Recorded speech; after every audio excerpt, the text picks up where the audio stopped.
Prenez votre place.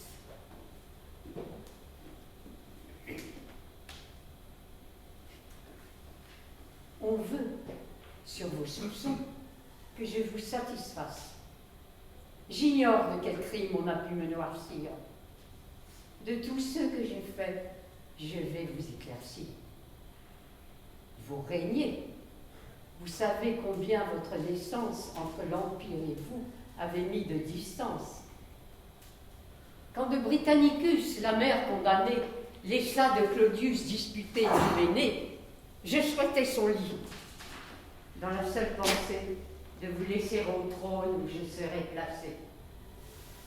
Mais le lien du sang qui nous joignait tous deux écartait Claudius d'un lit incestueux. Il n'osait épouser la fille de son frère. Le Sénat fut séduit. Une loi moins sévère mit Claude dans mon lit et Rome à mes genoux. C'était beaucoup pour moi. Ce n'était rien. Je vous fis sur mes pas entrer dans sa famille. Je vous nommai son gendre et vous donnai sa fille. Ce n'était rien encore. Eussiez-vous pu prétendre qu'un jour Claude à son fils dut préférer son gendre? De l'affranchi pas j'implorais le secours. Claude vous adopta, vaincu par ses discours. Vous appela Néron. Et du pouvoir suprême voulut, avant le temps, vous faire part lui-même. De Claude, en même temps épuisant les richesses, ma main, sous votre nom, répandait ses largesses.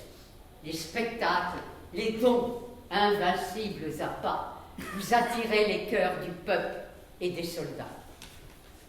Cependant, Claudius penchait vers son éclat. Ses yeux longtemps fermés s'ouvrirent à la fin. Il connut son erreur. Occupé de sa crainte, il laissa pour son fils échapper quelques plaintes et voulut, mais trop tard, assembler ses amis. Ses gardes, son palais, son lit m'étaient soumis. Je lui laissais sans fruit consumer sa tendresse. De ses derniers soupirs, je me rendis maîtresse. Mes soins, en apparence épargnant ses douleurs, de son fils en mourant, lui cachèrent les pleurs. Il mourut. Mille bruits encourent à ma honte. J'arrêtais de sa mort la nouvelle trompante.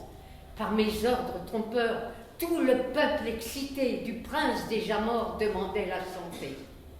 Enfin, des légions l'entière obéissance, ayant de votre empire affermi la puissance, on vit Claude.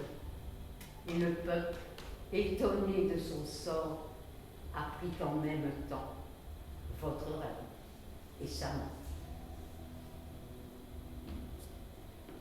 C'est le sincère aveu que je voulais vous faire. Voilà tous mes forfaits.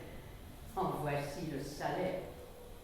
Du fruit de tant de soins à peine jouissants, en avez-vous 6 mois paru reconnaissant que lassé d'un respect qui vous gênait peut-être, vous avez affecté de ne me plus connaître.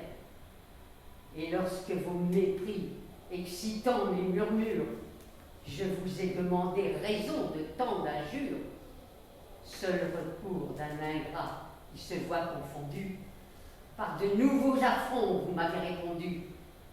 Aujourd'hui je promets Junie à votre frère. Ils se flattent tous deux du choix de votre mère. Que faites-vous? Junie, enlevée à la cour, devient en une nuit l'objet de votre amour. Je vois de votre cœur Octavie effacée, prête à sortir du lit où je l'avais placée. Je vois Pallas banni, votre frère arrêté. Vous attendez enfin juste à ma liberté. Une vue russe ose sur moi porter ses mains hardies. Et lorsque convaincu de tant de perfidie, vous deviez ne me voir que pour les expier, c'est vous qui m'ordonnez de me justifier. Je me souviens toujours que je vous dois l'Empire. et sans vous fatiguer du soin de le redire. Votre bonté, madame, avec tranquillité, pouvait se reposer sur ma fidélité. Aussi bien ces soupçons, ces plaintes assidues, on fait croire à tous ceux qui les ont entendus que, jadis, j'ose ici vous le dire entre nous, vous n'aviez sous mon nom travaillé que pour vous. Mais Rome veut un maître, et non une maîtresse. Vous entendiez les bruits qui excitaient ma faiblesse. Le Sénat, chaque jour, et le peuple, irrité, de s'ouïr par ma voix dicter vos volontés. Oubliez qu'en mourant, Claude, avec sa puissance, avait encore laissé sa simple obéissance. Vous avez vu 100 fois nos soldats en courroux porter en murmurant leurs aigles devant vous. Tout autre se serait rendu à leur discours, mais si vous ne régniez, vous vous plaignez toujours. Avec Britannicus, contre moi réunis, vous le fortifiez du parti du Junie. On vous voit de colère et de haine animés. Vous voulez présenter mon rival à l'armée. Déjà jusque au camp, le bruit en a couru. Moi, le faire empereur, ingrat. L'avez-vous cru? Quel serait mon dessein? Qu'aurais-je pu prétendre? Quels honneurs dans sa cour?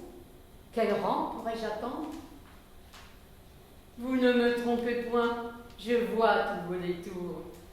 Vous êtes un ingrat. Vous le fûtes toujours.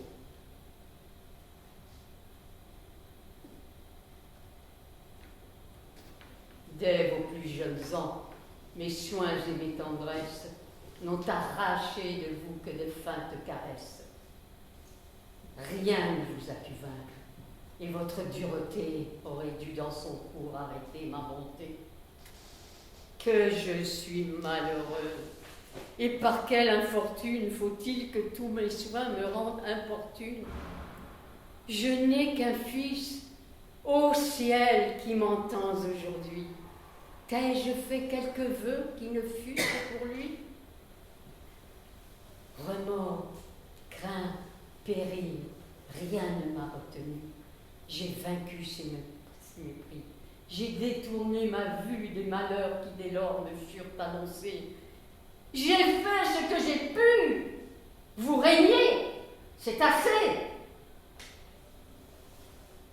Avec ma liberté que vous m'avez ravie, si vous le souhaitez, prenez encore ma vie, pourvu que par ma mort, tout le peuple irrité ne vous ravisse pas ce qui m'a tant coûté.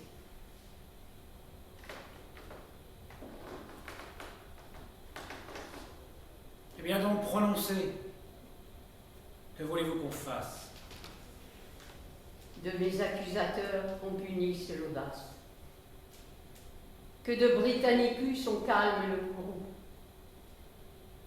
Que Junie, à son choix, puisse prendre un époux, qu'ils soient libres tous deux, et que Pallas demeure.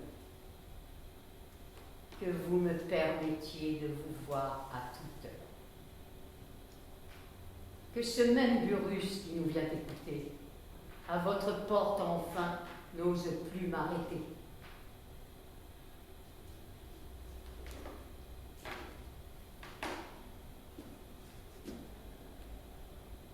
Oui, madame. Je veux que ma reconnaissance, désormais dans les cœurs, grave votre puissance. Et je bénis déjà cette heureuse froideur qui, de notre amitié, va rallumer l'ardeur. Quoique Pallas ait fait, il suffit, je l'oublie. Avec Britannicus, je me réconcilie.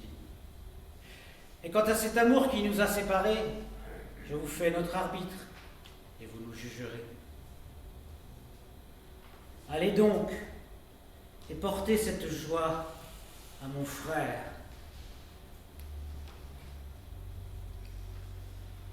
Garde qu'on obéisse aux ordres de ma mère, J'embrasse mon rival, mais c'est pour l'étouffer.